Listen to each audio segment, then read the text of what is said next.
Nigeria can never have. But you look at what is happening, everybody complaining, protest everywhere. Look at how the Westerners are doing their own protest. What is the Northerners? They burn the Nigerian flag. What is the Yorubas? Look at what they're doing everywhere. But look at the Igbos, the strongest people on earth. Igbos.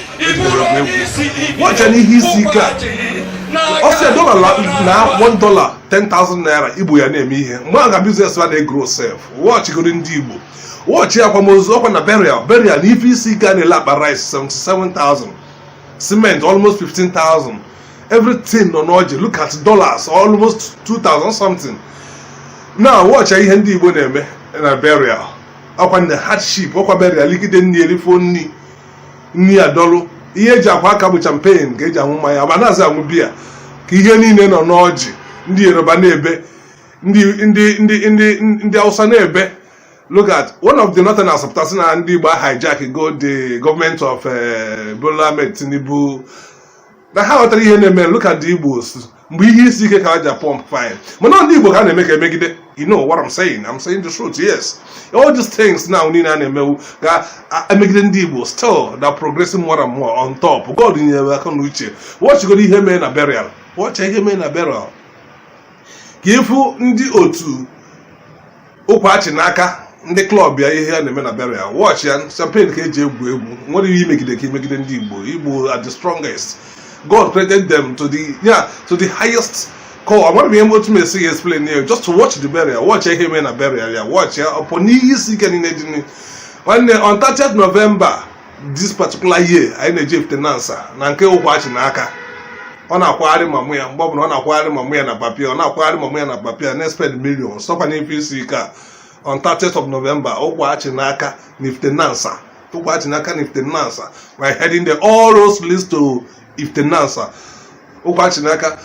On a burial papier na mamuya almost every year we watch ya. So Jagaban and Miloka watch what is happening now. The Northerners are crying, the Westerners are crying.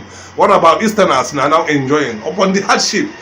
Now our brain, our chupu know what's in Igbo, so in a business. Yoruba and now say business. Watch I hear me na burial ya. Burial amen I capture this burial, the part of it amen Omujoka Neni. Capture the other one Amen. Okay. Now, watch the burial. These two burials. I can just if any club game upon this hardship.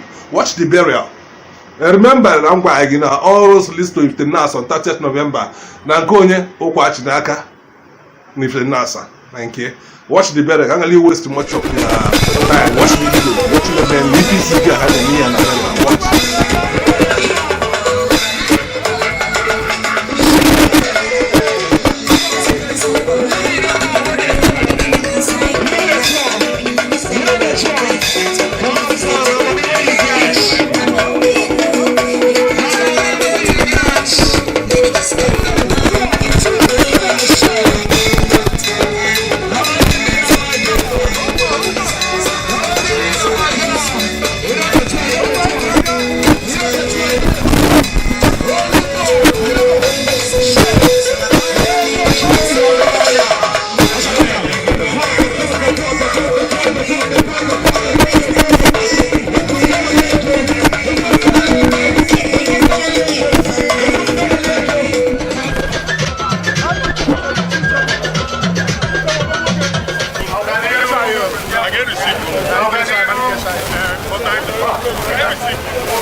ifu na ọgbalitere so ebe anyị na-eme ya kasị ya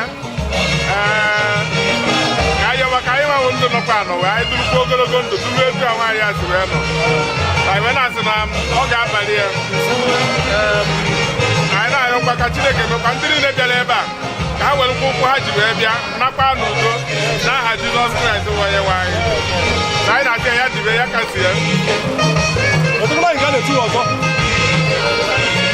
ebe Chukwu ụzọ n'eke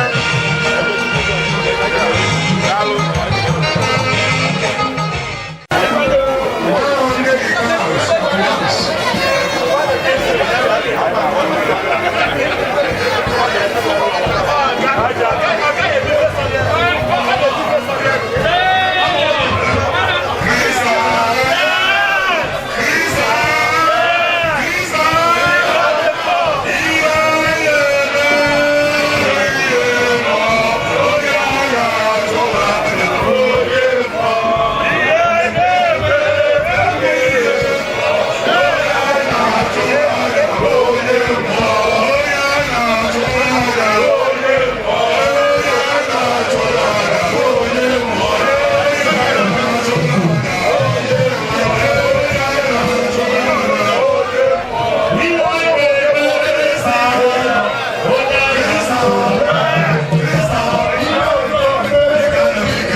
ọ na-ewutekwa m n'ụlọ n'ala maka ọ na-abụ mbịa okokwo n'iti ana m ana na so biko nọ na-emebe ọpụta onye ibe nke ọ na-eri afọ ya osisi nwanne osisi ahụ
Everybody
High School. Nigeria. Okay, St. Charles Special Science School on Richard. 94 cents. They are putting in there. Hey, look at Mumbai. This St. Charles High School. They were reverend, they were barrister, they were professor, they were venerable. High School in Lord. Oh, I know them for the moon.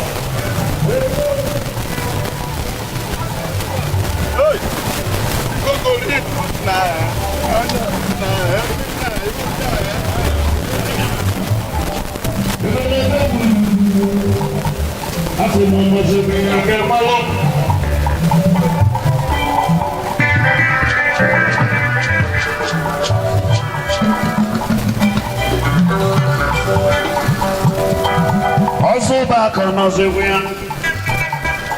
I'm on the wall of Watermore. Also,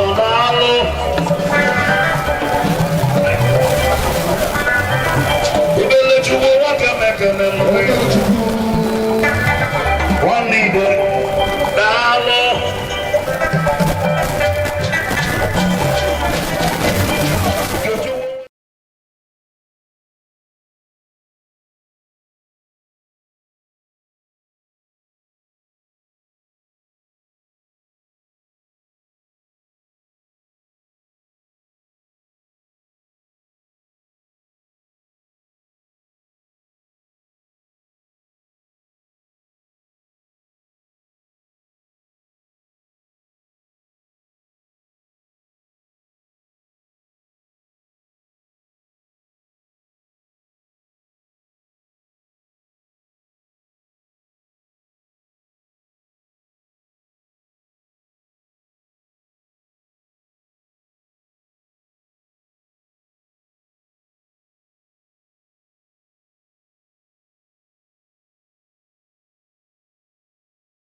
ọzọ mbụ na ndị be mgbe mere na ọ bụ na abụ mgbe emere afọ m bụ injinia CJ Sonny mgbe emere ọ nne m ka nna agwa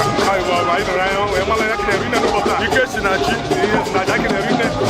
ma abụ m na anya kasị nwe okwu kedu ndị mmadụ akasị obi na atụrụ ndị ọzọ ka na-eru ịma na onye rapụ ọsọ awụ 1 million years ọ ga-ewute ndị ọmụrụ ọka ọ dị kedu nwoke kasị obi na atụrụ bụ ma ndị ọgọ ma ndị ihe niile ma ndị niile bịa n'ụbọchị atọ ndị ka na-ewute nkasi obi nna akasị ha bụ na olileanya anyị dị na Chukwu onye kere eluigwe ka ihe ọma adịghị eme ka anyị were obi anyị tụkwasị na Chukwu anyị tụkwasị obi na Chukwu ọ ga-emere anyị ma nke anyị ma nke anyị ama ya ka m ji na-ekele onye ọbụla bịara ebe a tata ịbịakwari nne m gwara anyị ugwu na-asụ unu demedeme ọ ya dịrị onye ọbụla na mma ukwu onye ji bịa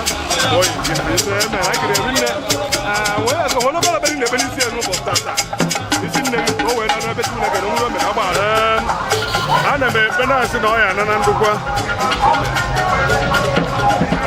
ezigbo mmadụ ka ọ bụ ana ezigbo mmadụ ọ bụ ya akwado ya ụzọ onye si eme ka ekwesị abụ ya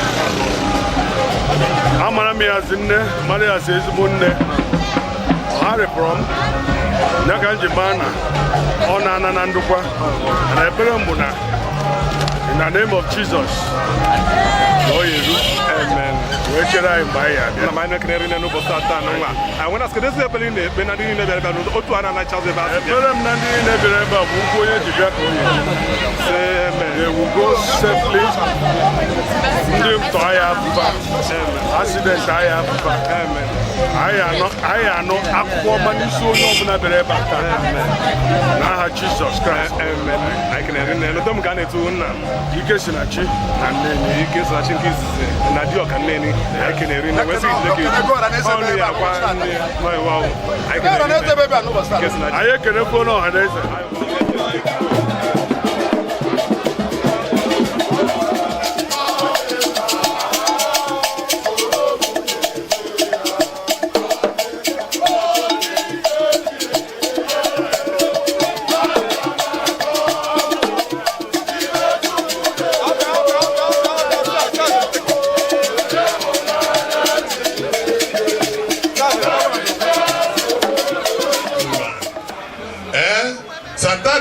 wee si Jehova chụba ndị na-achụ mụ na m adịrị ike ọ ife Psalm 35 kwuru maka ọ bụrụ na ịhụba ncha a na-akpọ Dosi Cosmetics agba obi ọbụla na-aghụ ncha a na ncha edere Dosi Cosmetics ncha ụdala ọma na ọjọọ ụtọ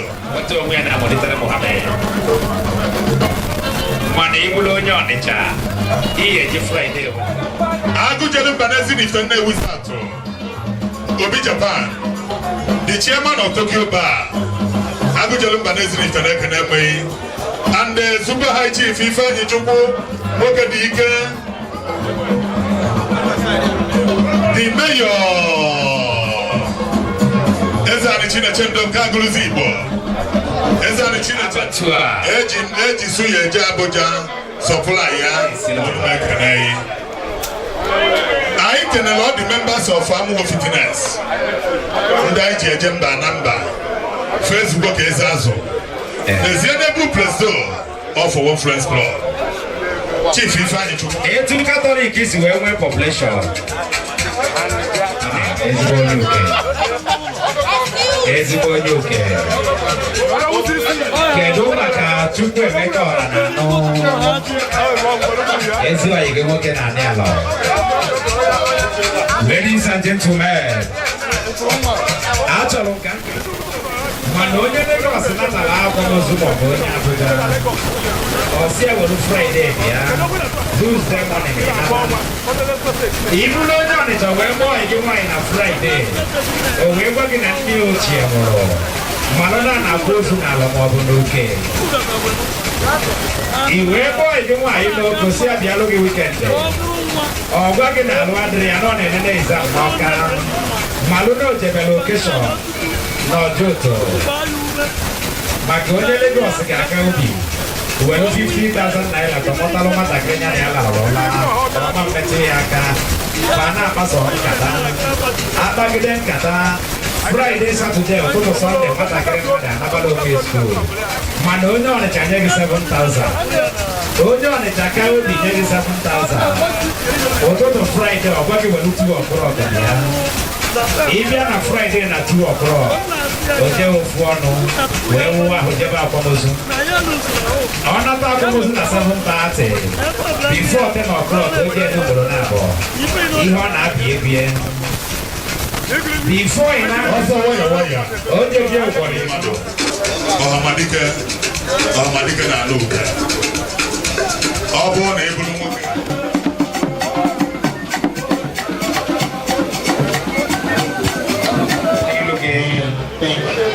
All right, thank you, ladies and gentlemen. That is the level of High Chief Okechukwu Epundo. Obelechukwu Nadioka. The great Alhaji Koma. Alhaji Koma Obelechukwu Nadioka na ekene boye. The great Oloma Ekulummeli. Oloma Ekulummeli na ekene again. And the chairman of S-Feet Event Center. S-Feet Sports, Eba na Batiakwala, S-Feet Properties. Ọ bụrụ na ị chọla na ịchọla okwu na ụka, ekwe na-agwọ na ugbo ka ọ na ife melụ mma. Ife melụ mma na ugbo jee n'ụlọ ọka wenye na ahịa na agwọ. That is the level of Super High Chief Nnamdi. Ọkwama ajụbugo ebe Prezo maka nwanne ya. Ọ sị m na nwanne ife o mere akarịsịgo akarịsịrị. Ọ dị na nwa nke m. Nwanne ụmụ awụlụ n'ezie n'ọzọ waya imechara iri ofu mbọsị n'Enugu kwuru ụmụnne ọkwa m bịara abatete o wee bụrụ oji họteelụ were eme ọgọ na-ene oji họteelụ eme ọgọ na abatete. That's a level of onye night agụ nwata gburugburu na abatete n'ezie n'odogwu na uke isi onye uke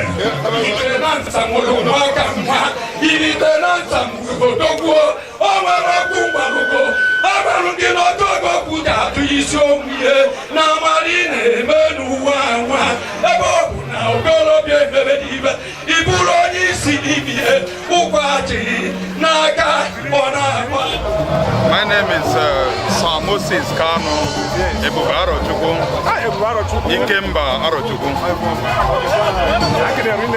I'm letting to know the condolence message that given to the entire family. We came to console him. Can I say Omela? But I lay quick with a day I'm a again. I last the entire family can have the way. The Juku Mere Condio now. Can you put a mirage if you tanya?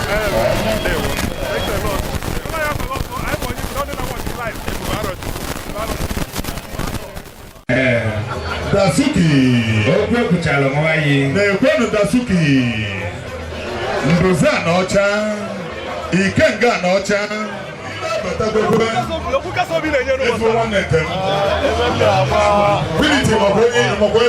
Gwazie ndị mmadụ na Anambra steeti adịgo mma maka ndị Lagos anatababago. Lagos anatababago ụlọ. Ekene dịrị Chineke. Christmas ka anyị gbachalụ wee si na ya ma mmasị ọzọ ka anyị natabazi ya.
Cheni eze na nwụọ. Ha!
Super High Chief Christian Ezani. Akuchine Nwata, one of the presidents. Organized today. So,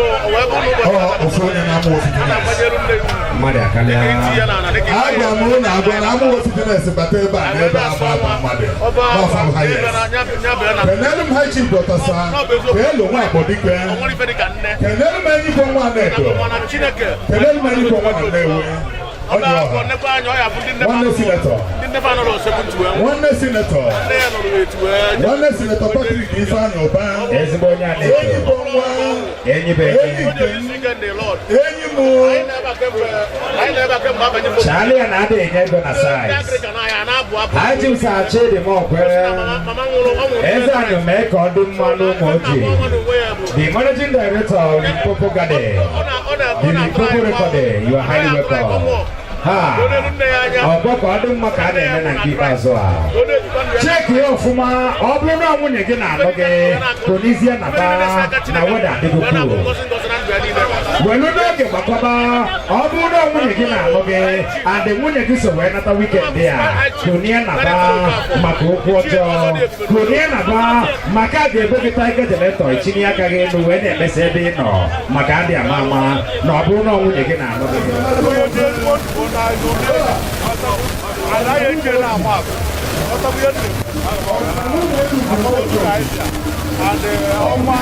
one of our members, Ambo Fitness Club. But who got to be the name of that? Who got to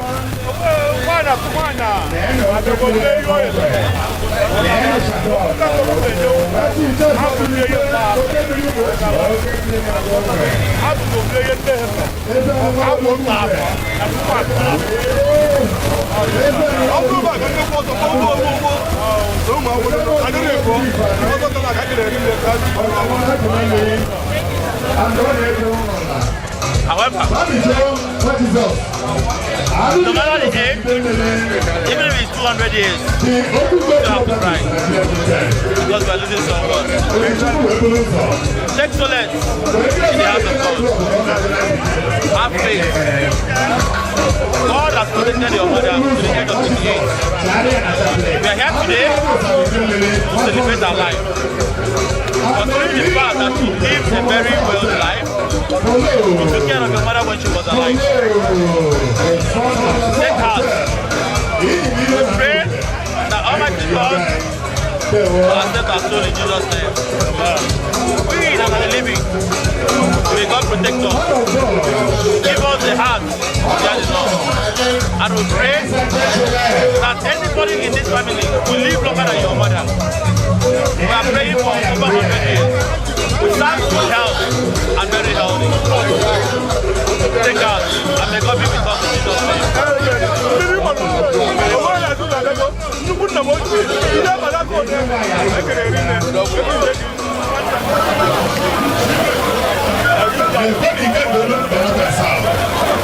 Super High Chief, thank God he been. There's a platform.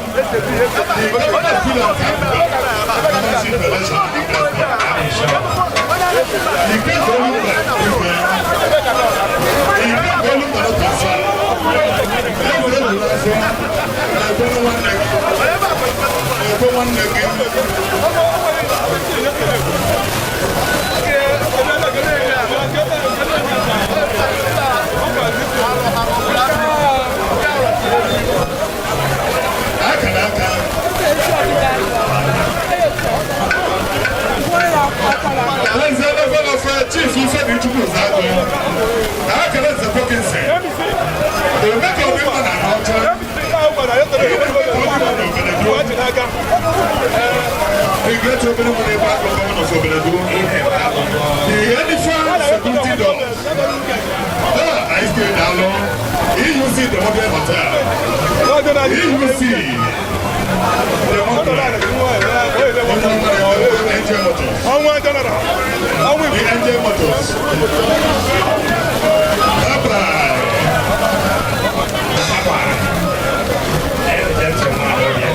Super High Chief.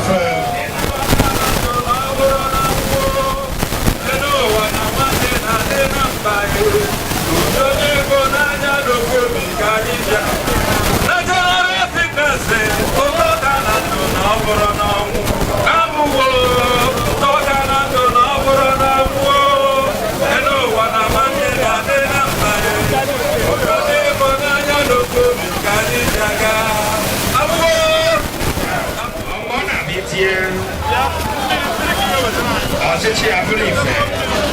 Remember my two water every night. As a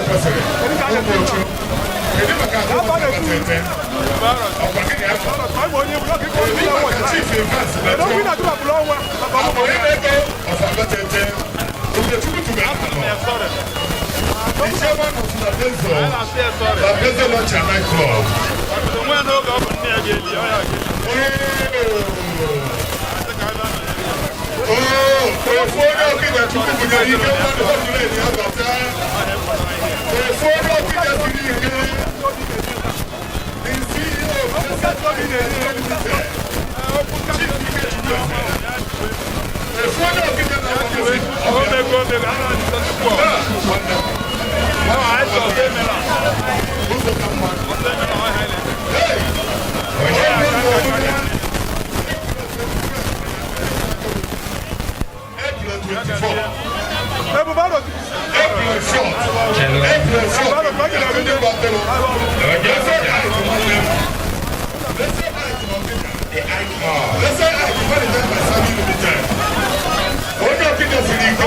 And so many other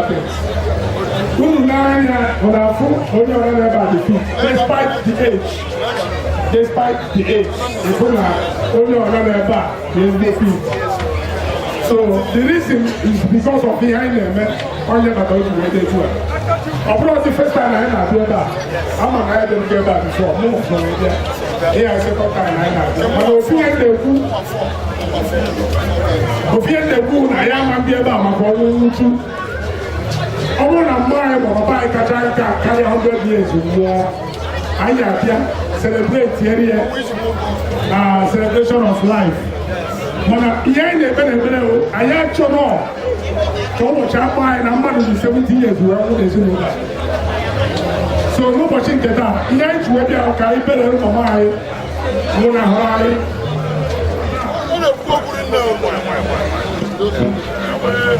All the time when we had, and when those amen. And when those amen, also that word of here, man. Number 1 club on Lagos State. Number 1 club on Nigeria.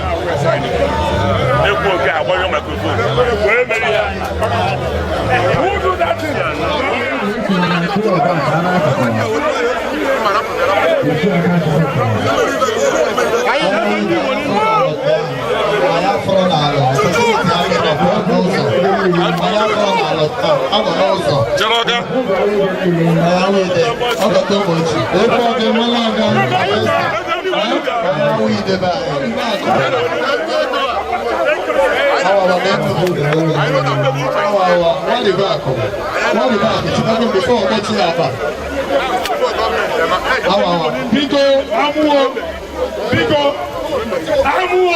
General Fitness Club. Oh no, because the Etienne Weber. Because on one Weber, no more. Because on one Weber, DJ,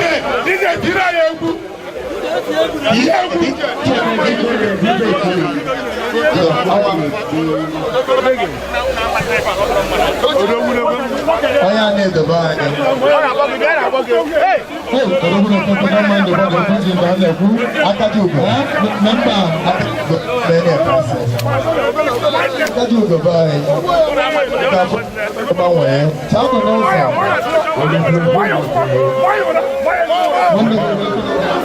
ọdún náà fẹ́ fẹ́ náà ọ̀yà náà bàbá ẹ̀ nínú wọn ní ọdún náà sọ bàbá lọ ọ̀yà náà lọ ọdún náà fẹ́ fẹ́ náà bàbá dẹ̀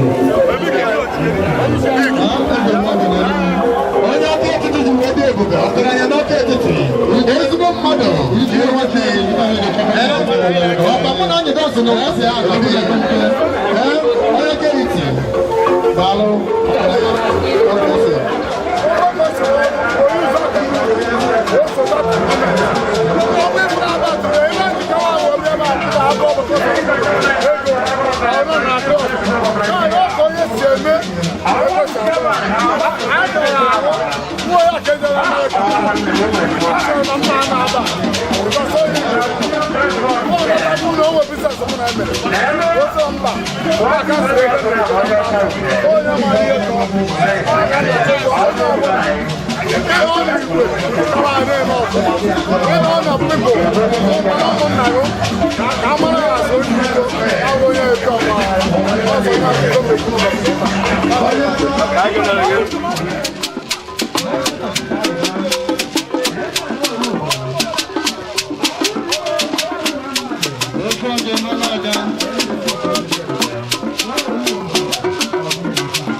Okay.